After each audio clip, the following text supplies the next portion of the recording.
Assalamualaikum warahmatullahi wabarakatuh.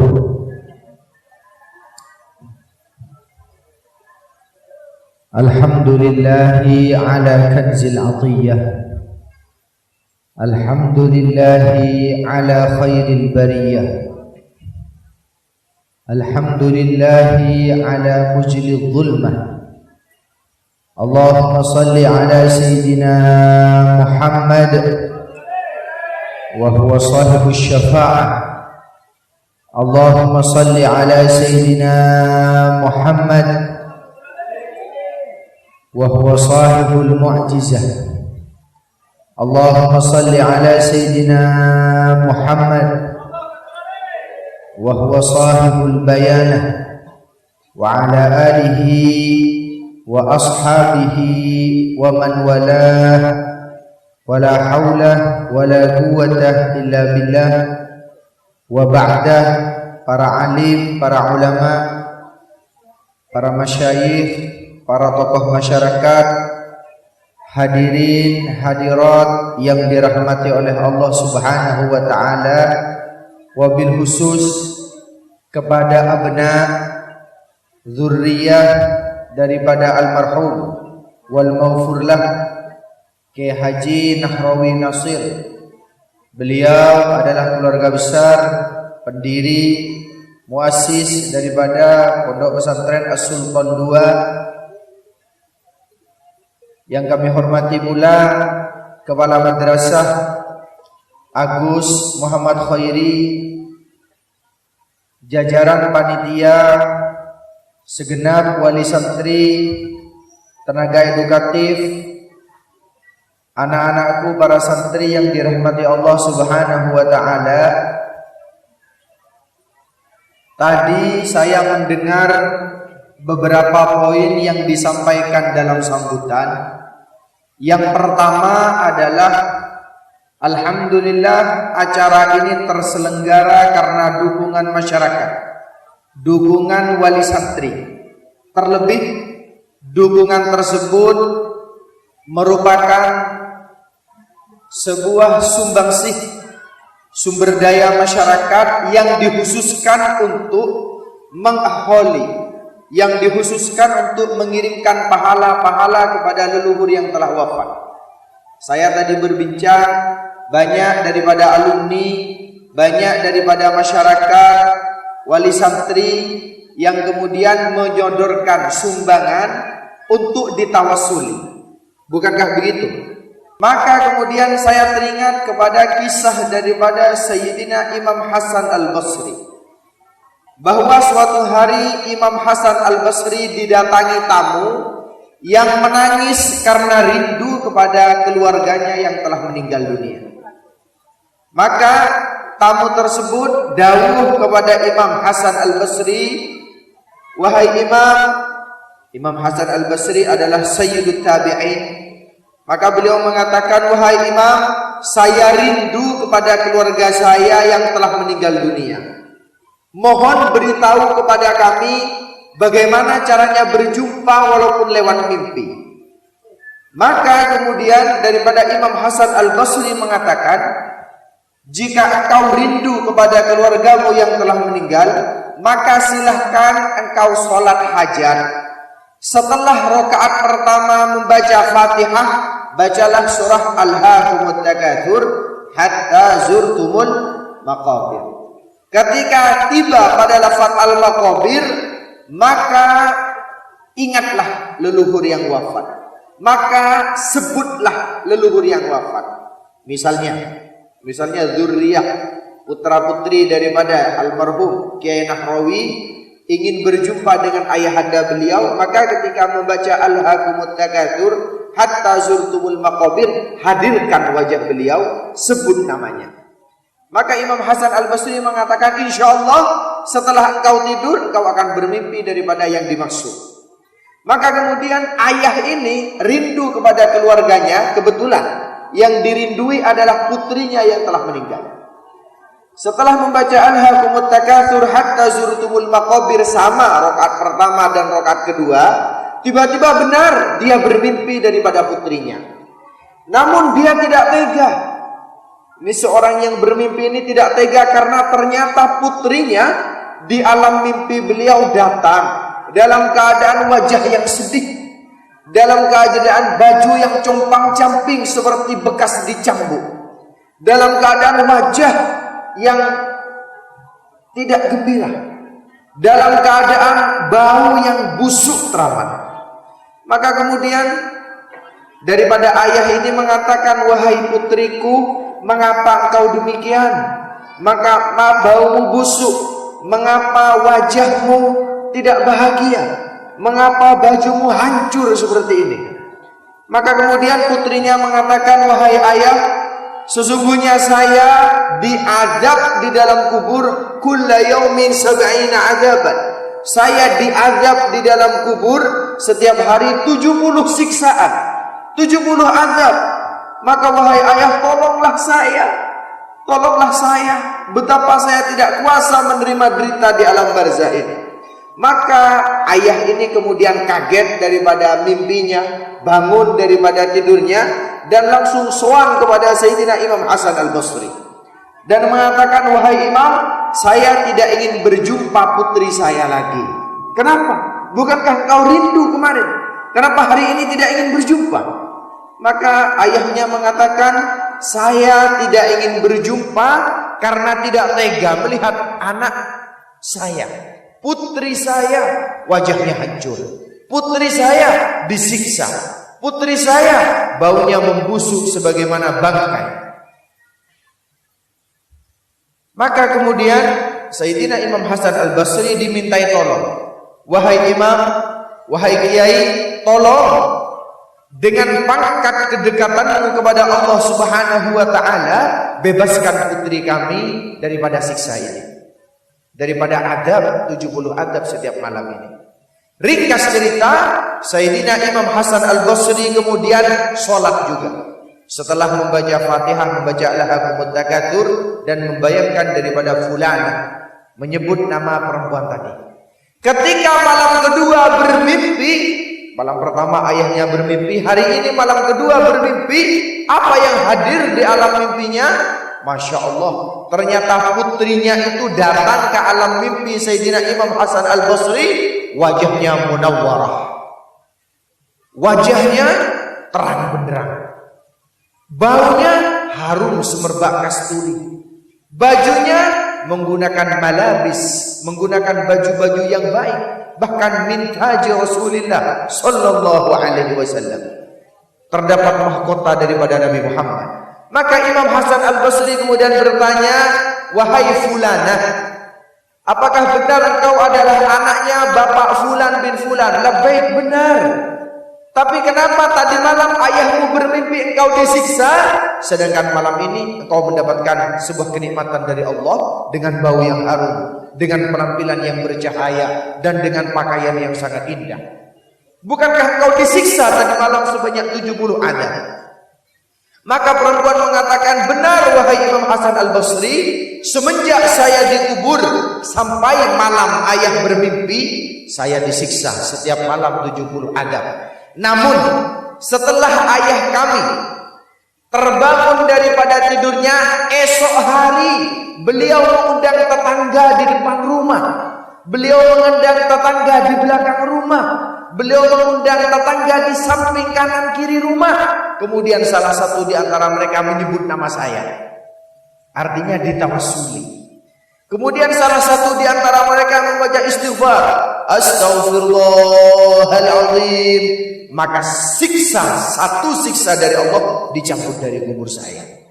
Ketika mereka membaca astaghfirullahaladzim sebanyak 33 kali, maka kemudian daripada 33 siksa yang setiap malam hinggap ke dalam kubur dan barzah kami dihilangkan oleh Allah. Kemudian mereka membaca la ilaha illallah, maka kalimat tauhid yang mereka dengungkan menghapus 2 siksa sekaligus.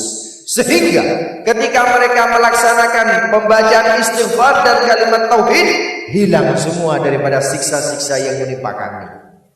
Maka sampaikan salam kepada ayah, terima kasih telah menyebut nama kami di dalam zikir dan doa mereka. Kenapa saya bercerita ini di dalam haflatul imtihan ini, di dalam ikhtibar ini? Karena tadi panitia mengatakan banyak sumbangsih yang dikhususkan pada almarhum. Maka malam ini yang paling bangga bukan saya karena diundang, bukan panjenengan yang hadir, bukan murid-murid yang sudah wisuda, yang sudah lulus, bukan. Yang paling bangga malam ini adalah luhur kita. Yang paling bangga malam ini adalah almarhum al-maghfurlah pendiri pesantren ini. Yang paling bangga adalah semua alumni, semua yang disebut namanya daripada diberikan amal-amal baik, diberikan sedekah-sedekah yang baik, sehingga malam ini mereka terbebas daripada siksa. Mereka malam ini mendapatkan keutamaan dari Allah Subhanahu wa taala. Setiap orang yang datang melangkah ke tempat ini tidak akan hanya berbunyi sandalnya saja, melainkan dia juga mengirimkan pahala-pahala kepada alam barzakh karena barokah daripada riwayat tadi. Di mana riwayat ini dijelaskan oleh Hadratus Syekh Ki Hasyim Asy'ari di dalam kitabnya Risalah Ahli Sunnah wal Jamaah, sekaligus menjadi hujjah bahwa mengirimkan doa kepada orang yang telah wafat, bertawassul kepada orang yang telah wafat dengan bacaan atau dengan sedekah muttasil merupakan sampai dan menjadi sebuah anugerah terbaik bagi yang telah wafat. Amin Allahumma amin. Kemudian yang kedua, tadi saya mendengar bahwa di acara haflah ini terdapat beberapa orang yang menyumbang akikoh. Ada yang menyumbang hewan untuk disembelih dijadikan sajian makanan. Dalam riwayat yang lain dijelaskan terdapat anak kecil.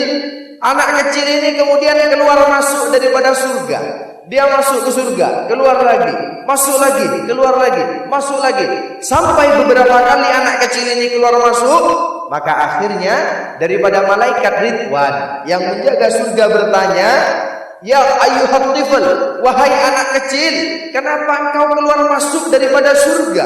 Padahal orang yang pernah masuk ke surga, dia tidak ingin keluar lagi karena kenikmatan daripada jannah. Kenapa engkau keluar masuk, wahai anak kecil?" Maka anak kecil ini kemudian mengatakan, "Wahai malaikat, ketahuilah bahwa kami masuk ke surga pintu pertama, kami melihat ayah ibu kami tidak ada di sana. Maka kami keluar. Dan kami masuk ke pintu yang lain, kami pun tidak menemukan kakek nenek dan leluhur kami di sana. Maka kami keluar. Sehingga pintu-pintu surga dimasuki semua, dan dia keluar tidak menemukan leluhurnya, tidak menemukan ayahnya, tidak menemukan ibunya, tidak menemukan kakek dan neneknya. Maka kemudian dia mengatakan, "Wahai malaikat, saya tidak akan masuk ke surga kecuali berjumpa dengan ayah dan ibu saya." Maka sekumpulan anak kecil ini dilaporkan oleh malaikat Ridwan kepada Allah Subhanahu wa taala, dan kemudian Allah mengatakan, "Bukankah bapak dan ibu mereka berada di neraka? Kenapa masih dicari?" Maka malaikat mengatakan, "Wahai Allah, ini adalah anak kecil yang sempat diakikohi oleh orang tuanya, sehingga hari ini dia mendapatkan jaminan keistimewaan." Maka kemudian Allah Ta'ala mengatakan, "Wahai malaikat Ridwan, kumpulkanlah orang-orang yang pernah berakikoh dan gabungkanlah mereka dengan leluhurnya, dengan ayah ibunya yang menyembelih daripada akikoh tersebut untuk berkumpul di surga bersama-sama karena barokah daripada setiap darah yang menetes keluar daripada hewan tersebut." Maka alhamdulillah, berbanggalah wali santri malam ini, tetangga, masyarakat yang mensukseskan acara ikhtibar ini, karena dengan akikoh yang dikeluarkan kepada lembaga ini, zurriyahnya, leluhurnya, insya Allah akan mendapatkan keutamaan di sisi Allah Subhanahu wa ta'ala dengan Jannatul Firdaus. Amin Allahumma amin. Dua riwayat muqaddimah saya ini adalah yang berhubungan dengan sebuah spiritual yang dikirimkan orang-orang yang masih ada di dunia terhadap dimensi yang ada di akhirat. Yang nomor 3, yang pertama tadi berhubungan dengan pembacaan tawassul, yang kedua dengan akikoh. Barulah maksud hati saya menyampaikan untayan sebuah mutiara yang apabila cocok, alhamdulillah. Ini dikhususkan kepada adik-adik santri, kepada wali santri, ataupun kepada simpatisan yang hadir, bahwa orang belajar itu ada namanya muthallats at-talabi. Orang Inggris mengatakan pyramid of study. Jadi piramida belajar. Piramida belajar sebagaimana bentuk piramida segitiga. Ada 3 sisi. Maka orang belajar harus melibatkan 3 orang. Yang pertama adalah talib. Yang pertama adalah yang belajar, santri, murid. Yang kedua adalah al-ustad atau muallim. Siapa? Guru. Yang ketiga adalah walidain. Yang ketiga adalah orang tua. Sukses atau kegagalan orang belajar coba dilihat dari 3 perkara. Apabila 1 anaknya semangat tapi gurunya tidak semangat, dia tidak mendapatkan ilmu. Atau gurunya semangat, orang tuanya semangat, tapi siswanya tidak semangat, nihil, tidak akan mendapatkan apa-apa. Atau hanya orang tuanya yang semangat, ustadznya tidak semangat, muridnya tidak semangat, maka juga nonsense. Maka ketiga-tiga daripada piramida belajar, al-mutsallath at-talabi, harus dipenuhi. Guru yang baik, murid yang baik, dan juga orang tua yang baik. Di dalam kitab Ta'limul Muta'allim karya Al-Imam Az-Zarnuji dijelaskan riwayat daripada Al-Imam Al-Halwani. Seorang imam bernama Imam Al-Halwani. Halwani berasal dari kata halawah, artinya adalah manisan. Maka ada Imam Al-Halwani, ini merupakan anak dinisbatkan kepada ayahnya yang berjualan manisan.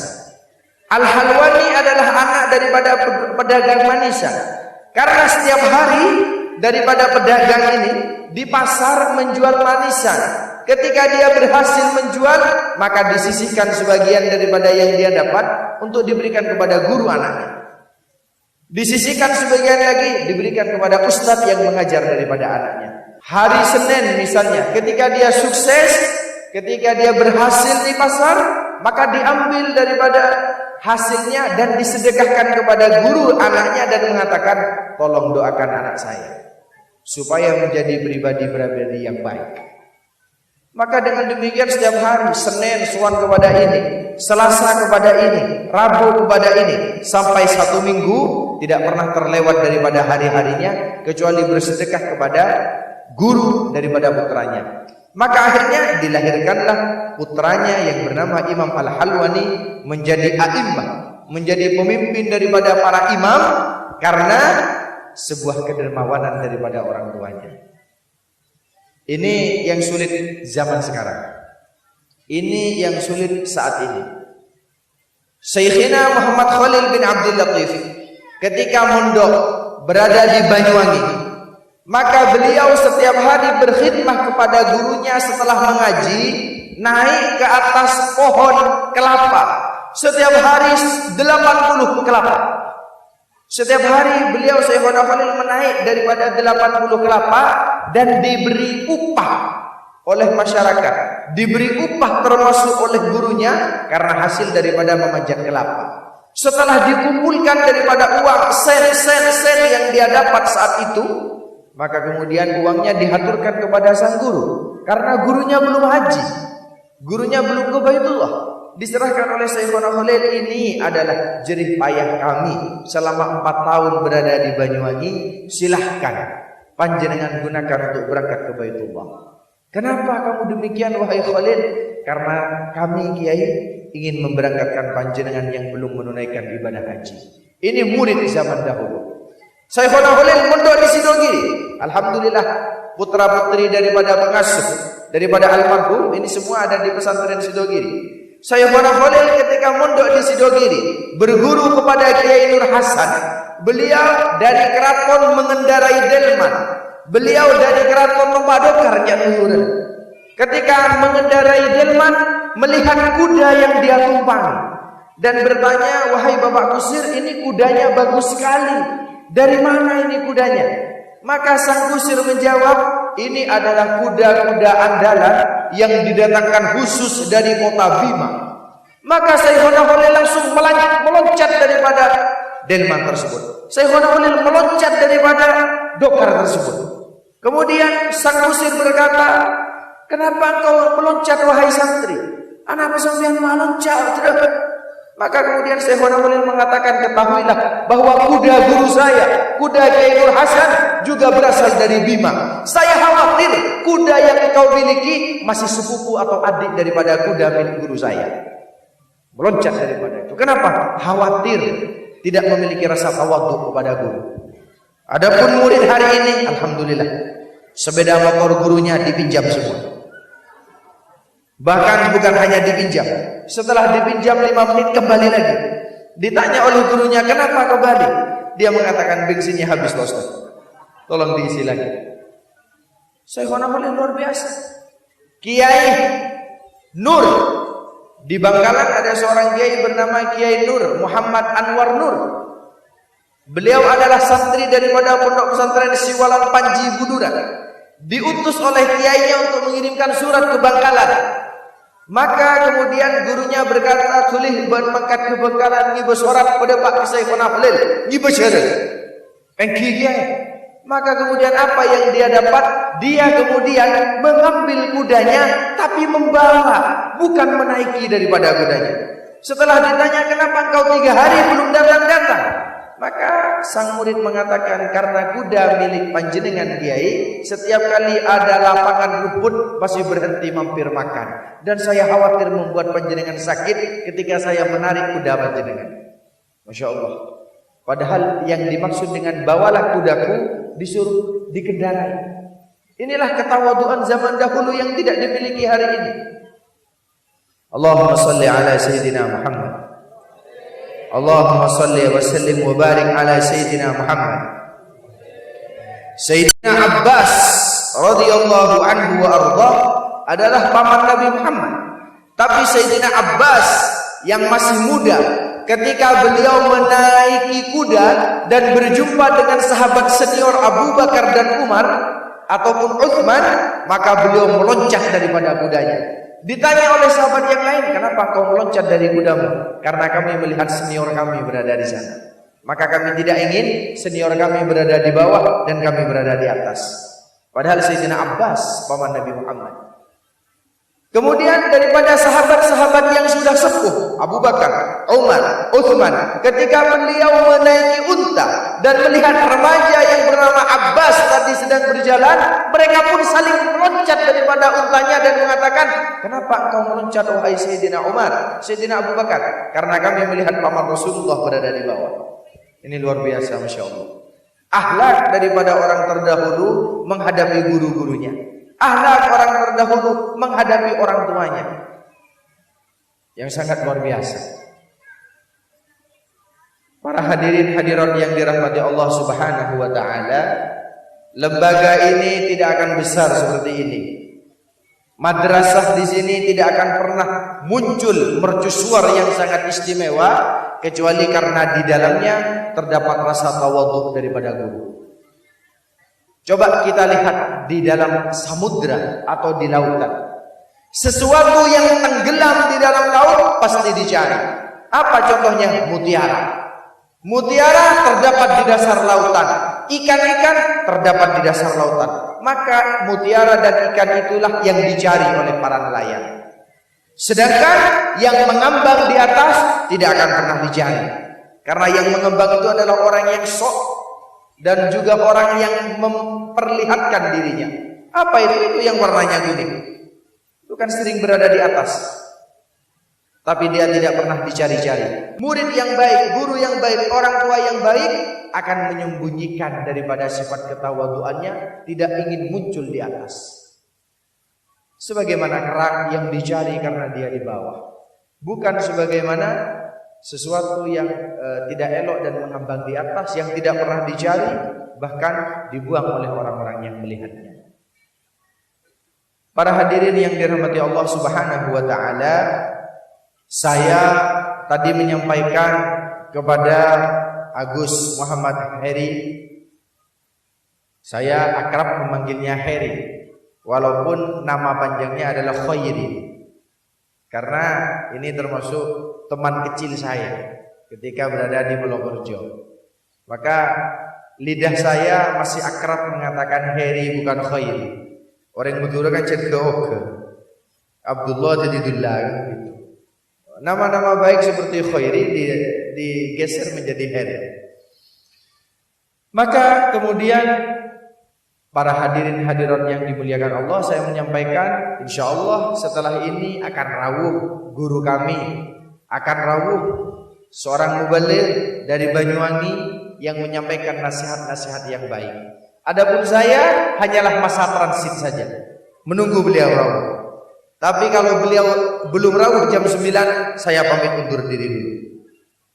Karena saya jam setengah 10 sudah terlanjur berjanji mengisi haflatul imtihan di Serut Panti. Sedangkan dari sini ke Serut Panti niki jalan baga abid nih. Maka dengan demikian tadi saya menyampaikan kok kol sangat toro kemarin. Karena khawatir ditunggu dan khawatir sul adab kepada yang mengundang. Maka hari ini di As-Sultan 2 sedang ada nur, sedang ada cahaya. Sebagaimana diriwayatkan oleh Imam Junaid Al-Baghdadi bahwa beliau ketika mengajar ke sebuah daerah, maka daerahnya akan keluar cahaya. Sehingga orang-orang bertanya, ini kenapa ada cahaya di sini? Padahal zaman dulu belum ada listrik. Ini kenapa bercahaya? Maka tetangga mengatakan karena Imam Junaid Al-Baghdadi mengajar di sini.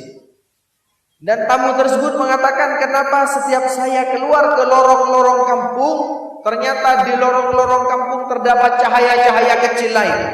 Maka tetangga mengatakan cahaya kecil itu adalah para hadirin hadirat yang datang ke Imam Junaid Al-Baghdadi dan membawa cahaya setelah pulang. Tapi karena yang memberikan mau itu adalah Imam Junaid Al-Baghdadi, sedangkan sekarang hanyalah seorang Hanani. Ini tidak sama. Imam Junaid Al-Baghdadi apabila berbicara, beliau mengeluarkan cahaya. Bahkan mirip sebagaimana daripada tokoh yang lain, Sayyidina Abu Yazid Al-Bustami atau Imam Taifur, nama panjangnya Taifur Abu Yazid Al-Bustami. Ini keistimewaannya adalah seandainya hujan, seandainya sekarang hujan, kemudian ada orang pernah melihat Abu Yazid Al-Bustami atau orang pernah melihat Imam Junaid Al-Baghdadi dan berdoa semoga hujannya selesai hujannya. Kenapa? Karena barokah daripada melihat para aulia, barokah melihat daripada para wali. Ketika beliau mengisi pengajian, maka tempatnya bercahaya. Yang pulang ke rumah satu persatu membawa cahaya lentera kecil yang dibawa daripada pengajian tadi. Maka malam ini panjenengan yang mendengarkan dengan seksama daripada pengajian ini, sejatinya di tempat ini ada cahaya yang sangat bergelimang, ada cahaya yang sangat mercusuar berkuri.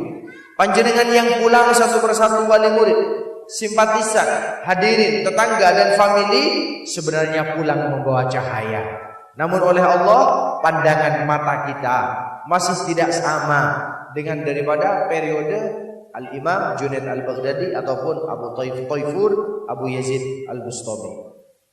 Petani yang paling rugi adalah petani yang lupa membawa cangkul. Nelayan yang paling rugi adalah nelayan yang berangkat ke samudra tapi lupa tidak membawa jaring.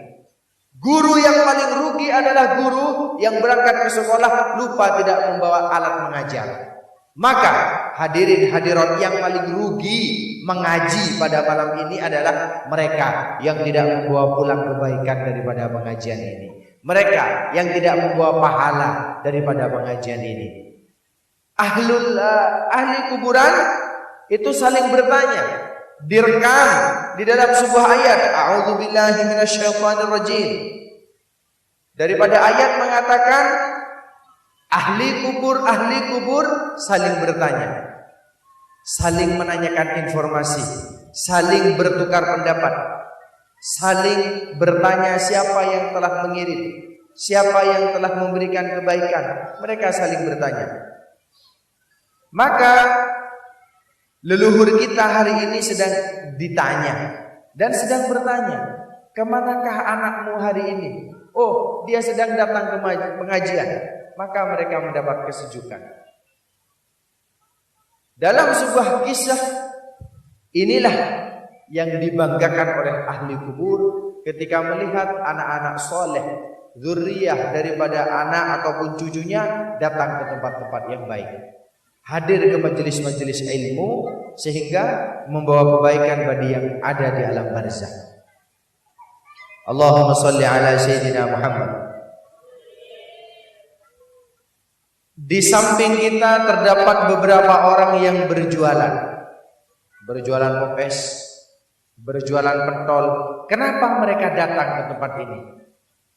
Karena mereka akan tahu bahwa mendapatkan laba daripada tempat ini. Mereka tidak usah diundang, mereka tidak usah diberitahu. Komunitasnya akan saling mengatakan, ayo aku berpengajian di sini. Kenapa? Karena mereka tahu bahwa di tempat ini akan penuh barokah. Hari ini ada, apakah besok masih ada? Apakah lusa masih ada? Tidak ada. Kenapa tidak ada? Karena mereka sadar yang paling barokah hanyalah malam ini saja. Besok sudah hilang barokahnya. Bagaimana dengan yang hadir? Bagaimana dengan yang datang? Apakah tidak rugi ketika yang datang ke tempat ini tidak membawa bekal apapun, dibawa pulang barokah daripada malam ini? Syekhina almarhum wal maghfurlah Kiai Maimun Zubair mengatakan keistimewaan di bulan Maret sebagaimana hari ini. Hari ini bulan apa? Setelah Maret adalah April. Apa itu? Ketika bulan Maret para ulama terdahulu bersiap menyebut bulan April. Kenapa? Tidak ada rumusan yang baik, tapi Kiai Maimun Zubair mengatakan orang-orang yang punya uang di awal bulan April, maka 1 tahun dia akan punya uang terus. Orang-orang yang menimba ilmu di awal bulan April, maka 1 tahun dia akan penuh dengan ilmu. Tapi naudzubillah, orang-orang yang memiliki musibah di bulan April, maka 1 tahun akan memiliki musibah. Kenapa? Karena dalam hitungan Hijriyah ada Rabiul Awal, kelahiran Nabi Muhammad. Tapi ketika diruntut daripada bulan Masehi, maka kelahiran Nabi Muhammad adalah di bulan April. Dan jarang orang yang mengetahui, jarang orang yang tidak tahu. Hari ini kita ada di bulan April, maka maksimalkan. Yang bersedekah, sedekah terbaik, insya Allah 1 tahun akan dimudahkan di dalam rezekinya. Menimba ilmu yang baik, insya Allah diniati untuk anak cucunya, sehingga anak cucunya terdapat kategori wa kana abuhuma shalihah. Dia mendapatkan barokah karena orang tuanya yang soleh. Maka kita bertirakat daripada malam ini mendengarkan pengajian demi anak-anak kita. Siapa yang tidak kenal Syekhona Muhammad Khalil, tapi mereka tidak tahu ayahnya? Semua tahu. Santri Tubuireng tahu, santri Sidogiri tahu, santri Tambak Beras tahu, santri Peterongan tahu, santri Situbondo tahu, santri Jember, semuanya tahu. Tapi mereka jarang yang tahu kepada ayahnya. Siapa ayahnya? Ki Abdul Latif, seorang nelayan. Ki Abdul Latif seorang nelayan. Ketika memancing ikan atau menjaring ikan, kemudian dia mendapatkan 4 ikan, maka 2 ikan dia nikmati sendiri dengan istrinya. Ki Abdul Latif memakan sendiri 1 ikan dan 1 lagi diberikan kepada istrinya. Sedangkan yang 2 disedekahkan kepada tetangganya. Apabila beliau mendapatkan 5 ikan, maka tetap 2 dinikmati sendiri, 1 untuk dirinya, 1 untuk istrinya. Yang 3 diberikan kepada tetangga. Walaupun beliau mendapatkan rizki ikan 100 ikan, maka hanya 2 yang diambil. 1 untuk dirinya sendiri, 1 untuk istrinya, 98 untuk tetangganya. Tirakat beliau supaya mendapatkan anak yang soleh-solehah. Dan kemudian mengatakan kepada orang yang disedekahi, tolong doakan anak saya supaya menjadi orang-orang yang baik. Seperti itu setiap hari. Maka hari ini orang yang berziarah ke Bangkalan adalah datang kepada Syekhona Khalil, tapi lupa siapa ayahnya. Tidak tahu siapa ayahnya. Padahal makamnya hanya berada dekat di selatan daripada makam beliau. Maka hari ini kita yang duduk di kursi ini, kita yang hadir ke As-Sultan 2 ini, walaupun jenuh, walaupun hujan, maka diniati supaya mendapatkan kategori wa kana abuhuma shalihah. Berniat supaya kalau bukan saya yang sukses, maka tentu anak saya yang akan berhasil, karena saya yang bertirakat. Kalau panjenengan sudah gagal seperti ini, bagaimana dengan anak kita? Maka dengan demikian kita harus mendapatkan kebaikan-kebaikan. Amin Allahumma. Amin Allahumma. Amin Allahumma. Para hadirin hadirat yang dirahmati Allah Subhanahu wa taala, dalam sebuah khazanah dijelaskan bahwa kita memiliki kuku yang setiap hari tumbuh lebih panjang, lebih panjang dan lebih panjang. Tandanya apa? Bahwa hidup kita ini sebenarnya lebih lama, lebih abid, lebih lancang, lebih banyak dosa daripada produksi. Maka sebagian di antara kita masih ada yang kurang berhati-hati. Misalnya contoh kecil, tidak perhatian kepada kuku kita. Padahal kuku yang panjang menandakan dosanya yang panjang. Sehingga tempat sembunyi setan itu ada 3. Yang pertama adalah di kuku-kuku yang panjang. Yang kedua adalah di hasyafah atau di buah zakar yang belum dikhitan. Tempat yang ketiga adalah di bulu-bulu hidung. Makanya disunahkan istinsyaq, menghirup hidung, air daripada hidung. Nah, kembali kepada kuku, kita sebagai wali santri, kita sebagai orang tua terkadang tidak peduli kepada kuku anak kita. Apakah itu panjang? Bahkan terkadang terdapat warna hitam di dalamnya. Ini adalah ajaran daripada salafus saleh yang sekarang jarang diperhatikan. Atau saya bertanya kepada ibu-ibu, bagaimana cara ketika membasuh beras yang benar? Bagaimana caranya? Cara membasuh, bu ibu mau mencoba beras caranya dari rumah bu. Aduh, pada saya terboternya. Bagaimana cara membasuh beras? Ulama saja mengatur. Bagaimana caranya? Diputar ke arah kiri. Bukan ke kanan, tapi ke kiri. Kenapa? Mengikuti orang yang tawaf. Maka cara membasuh beras yang benar, diputar ke kiri sebanyak 7 kali. Kemudian membaca doa. Ada doanya. Bagaimana doanya? Laisa laha min dunillahi kashifah. Sembari membasuh daripada beras. Maka layak kiranya sebagai ikhtitam daripada mauidhah saya meriwayatkan kisah daripada Nyai Agung Aminah atau masyhur dengan julukan Nyai Toronan. Kenapa Nyai Aminah ini diberi gelar Nyai Toronan? Karena putra-putrinya semuanya menurunkan toronan-toronan yang baik. Dari ujung tapal kuda sebelah timur ada pondok pesantren Salafiyah Safiyah Sukorjo, Ki As'ad Syamsul Arifin, keturunan bujuk Toronan. Geser ke Bondowoso, ada Kiai Husnan dari Wringin, juga sama keturunan daripada Pujuk Toronan. Bergeser ke Banyuwangi, ada pondok pesantren An-Nur Kalibaru, juga merupakan keturunan daripada Pujuk Toronan. Di Jember sangat banyak. Di utara ada pondok pesantren Bustanul Ulum Bulu Gading. Di selatan ada pondok pesantren Bustanul Ulum Melogorjo. Di tengah kota ada pondok pesantren Nurul Islam Nuris Antirogo. Di sebelah selatan tengah ada pondok pesantren Al-Wafa Tempurjo. Di setiap pesantren semua ini adalah daripada anak turun daripada Nyai Toronan Nyai Aminah. Di Lumajang ada pondok pesantren Miftahul Ulum daripada Banyu Putih. Ada pondok pesantren Bustanul Ulum Kerai Yosowilangun. Ulul Albab Candipuro. Di Probolinggo ada pondok pesantren Zainul Hasan Genggo. Ada pondok pesantren Nurul Jadid Paiton. Semuanya adalah putra daripada Pujuk Toronan.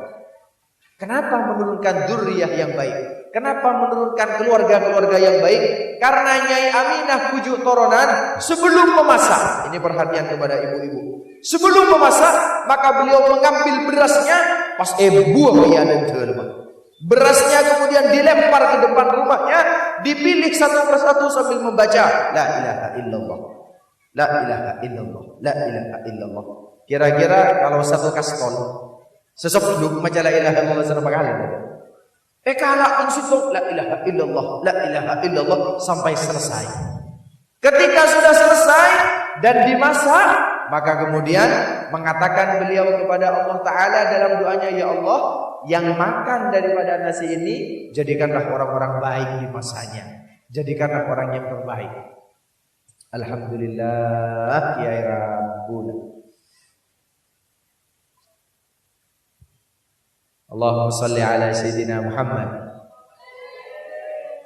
Maka ayo ibu-ibu, cara daripada memberikan kehormatan kepada anak kita minimal dari cara memasaknya. Diajarkan bahwa cara memasak yang baik yaitu diputar ke kiri sambil berdoa laisa laha min dunillahi kasyifah. Kemudian dibuang airnya, diberi air lagi, dibasuh lagi, sekarang dibaca ya latif, ya latif, ya latif, supaya hati daripada anak yang kasar menjadi lembut. Bahkan nanti laki sekarang bah baca bah ya latif, ya latif, meletak dusonan mulu laki. Alhamdulillah, Kiai sudah rawuh ngereng panjenengan seelebetin sareng Kiai ajabis dia ke beliau, musafahah kepada beliau, sobaja memperoleh barokah daripada ilmu dan ubudiyah. Sampun laksana kisah beliau, amin Allahumma amin. Ahlan wa sahlan Kiai. Dek mun se anyar dateng se laju tak pati baju. Allah. Padahal baabadi ngodewen genteng. Tapi bola laju nanti genteng sekali. Para rabu semuanya Allah Subhanahu wa taala, minangkah yang ditunggu-tunggu ampun rabu. Maka ngireng sami-sami ngaji, sama-sama menyerap ilmu, dan yang lebih utama adalah mengamalkan daripada ilmu yang didapat daripada beliau. Fatan kaulah pamit himin kim dari minda kapanteh karena cukup jauh dari kak ditoh nyon pengoborah sesubung batasah moga-moga sesukoni kak dito bisa jadi manfaat. Nasrun minallah wa fathun qarib wallahul muwaffiq ila aqwamit thoriq. Assalamualaikum warahmatullahi wabarakatuh.